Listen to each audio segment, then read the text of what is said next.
A man from Mbhuleni has voiced out his frustration about Mbhuleni community police. He mentioned that the community police are very abusive. He stated that they beat people up. On another note, uhulumende sowasikhulula ukuthi sowungaba nebhizinisi nawo oliswati noma ngikuphi. So ngifikile la Mbhuleni ngihamba ngifuna indzawo yetitolo. Ngayithola ke lendzawo yetitolo. Ngiseke ngisekule sitolo lengitholile ngisafaka impahla. Ngeva ngifikelwa ngoma.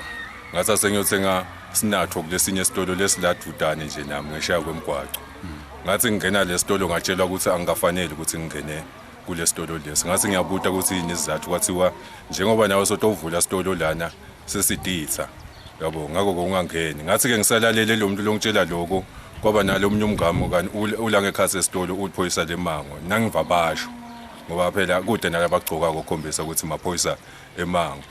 Manje ke lo mngamo lo wangifucela ngaphandle wathi angilalele lokhu lokushiwa kule sitolo ngende njengoba nembala ke saphushana ngiphushela pha ngaphandle ke ngafika lapha ngaphandle ngagoqa letandla ngambuda ngathi ungubani wena manje ngathi ngingambuka ngamkhanza ukuthi usesimeni sekudzako uyabona at the same time uthi wenda umsebenzi kuseleso ngisekuleyo mzuzu sawelidisana kwachamuke emaphoyisa noko nawo bekade ihambela ngeyawo indzaba kodwa lokwenteka ngakhona kwamisa ngireport lendzaba lokwenteka lapho kwangimangalisa yabo ngoba wethuka lamaphoyisa embube athuka kulamaphoyisa emango kwaze kwaba nadlamini longishemene wawona lamaphoyisa lalapha lebeka lamla lenzaba salamle emaphoyisa emango athuka emaphoyisa embube so tiga letendiwa ngelamaphoyisa emango nekushaya abantu abadzala basashaya uyabona bayakhulunyiswa uyabona live nje lilana namuhla ngilokushaya labantu so emaphoyisa emango asekade iphathe kahle nangabe angiwo. The community police stated that the man is a liar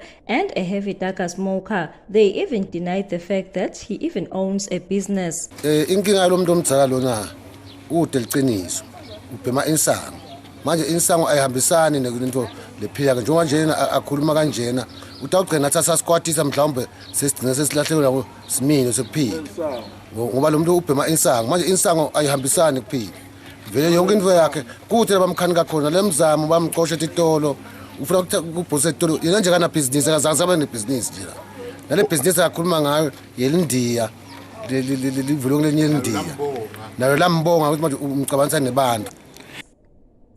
I am Nohlanhla Twala reporting for Maswati channel with Justice Dlamini at Mbhuleni.